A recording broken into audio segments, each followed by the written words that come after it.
All right, ladies and gentlemen, welcome back to the channel. Tonight, the Toronto Raptors play the Los Angeles Lakers. They're going to try and get to 6 straight victories. I'm sure actually by the time a lot of you guys watch this video, the game might be over. I have a full feeling that the Raptors are going to get to 6 straight victories tonight. 40-30 is what I think they'll be by the end of the game, or by the end of the day, sorry. And so that gets me thinking, all right, Toronto, you know, while the 4th seed and getting a home spot in the playoffs is still that's not out of the possibility. Of the last 13 games, Toronto is playing like basically all the top teams. All the top teams in the Eastern Conference. They're also only a handful of games outside of the number 4 spot. They're literally tied with Cleveland right now, actually, to get out of the play-in tournament. But I think Cleveland owns that tiebreaker in every way, shape, or form. So maybe a Cleveland loss and a Toronto victory, and things may be different by the end of the day. But it gets me thinking, what are some things I want to see in the last 12 games leading into the playoffs? Raptor Nation, you guys have been dropping some unbelievable comments. A lot of great insight in your comments, which actually gets me thinking. If you guys are new here, hit that subscribe button. I basically post Toronto Raptors content every day right now. I also post NBA content pretty much every single day, a couple times a day on this channel. Raptor Nation, you guys have been awesome carrying the channel right now, getting every video to like 100 plus likes relatively quickly. If we could find a way to get 150 likes on today's video, that would be absolutely amazing. Like, seriously, Raptor Nation, I don't know where I would be without you guys, so I appreciate you. Hit the like button, drop a comment, drop a sub. That's the spiel. So you have like 13 or so games remaining.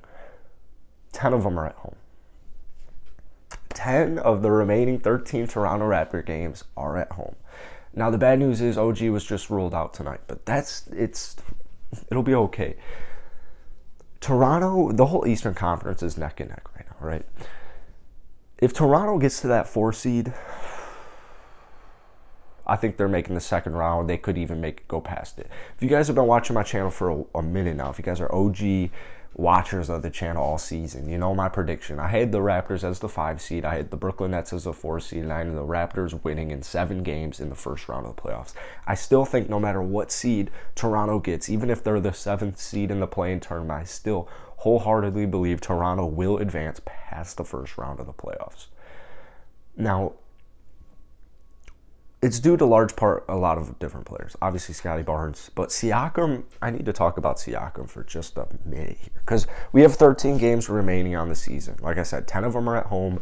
So many of these games are important, critical matchups. Like Monday, Toronto has the Bulls. Next week, Toronto has Cleveland. Next week, Toronto has Boston. If you get 3 of those 3 victories, I don't know the math, but you're going to be right there, dude. You're going to be right there with them because they already are right there with them.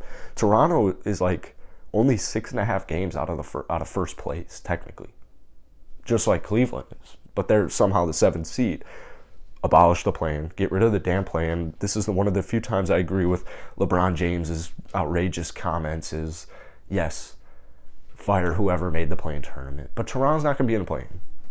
Toronto's not going to be in the play-in tournament. And this is what I'm saying. If you get this win tonight, you get to 6 straight victories. Next week, you have 3 critical games, at least.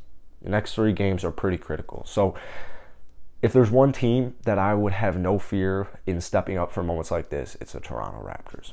And a large reason of this is Pascal Siakam. Before I talk about Pascal, that is the thing, another thing. I want to see OG come back at some point next week. I feel like that would be absolutely huge for him.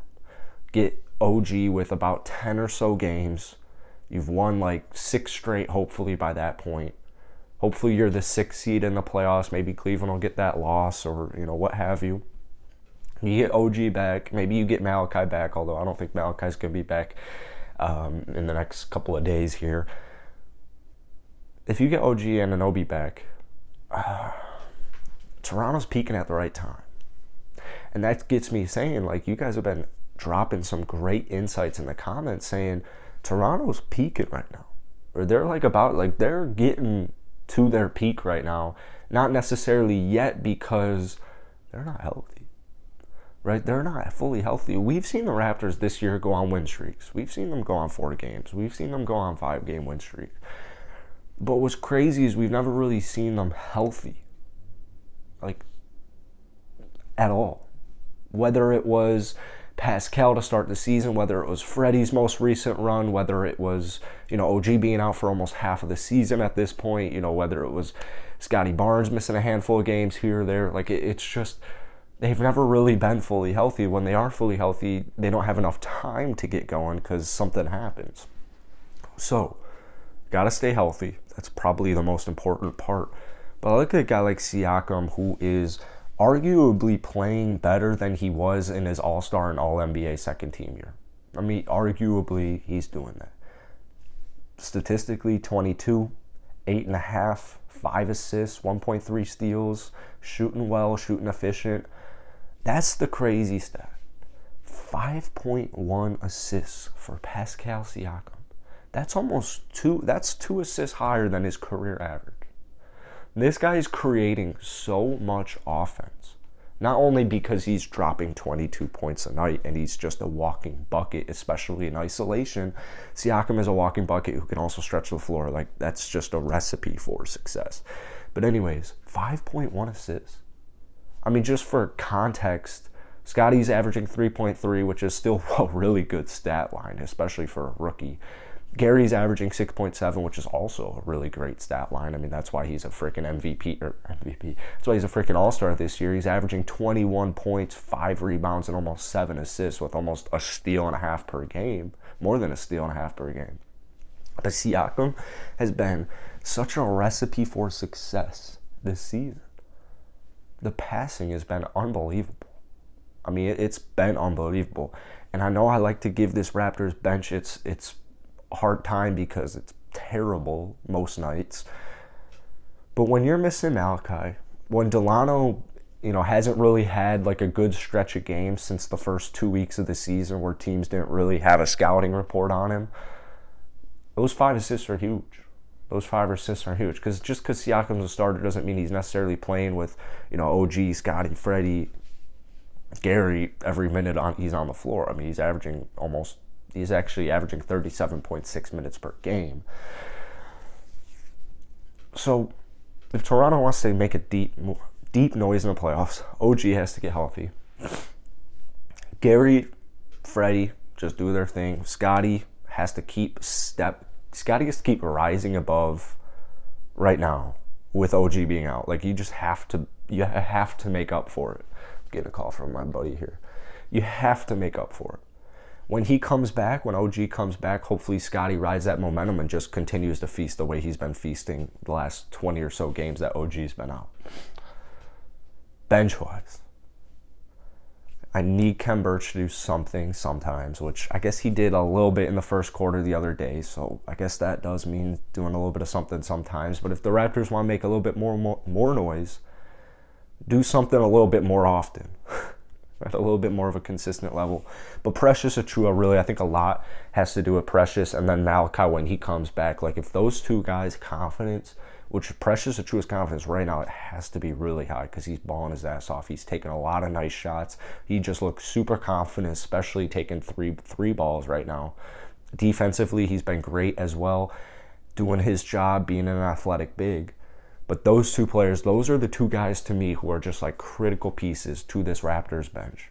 Chris Boucher having a phenomenal second half to his season. Honestly, just having a phenomenal season after a rough 1 or 2 first couple of months, 6 to 8 weeks, something like that. That's really for today, man. I just wanted to talk about this Raptors roster in general because they're doing a phenomenal job. They're exceeding so many expectations. So Vegas had them at, I don't remember exactly, but Vegas had them at like 35 wins, I want to say, something like that. So that's long gone. I mean, we talked about this at the beginning of the season. Hammer that over, dude. You'll be so... It's not financial advice, but I wish I hammered that over. I wish I bet on the Raptors this season because it was so blatantly obvious. Hit the like button, hit that sub button for Raptors content, NBA content. I'll see y'all later.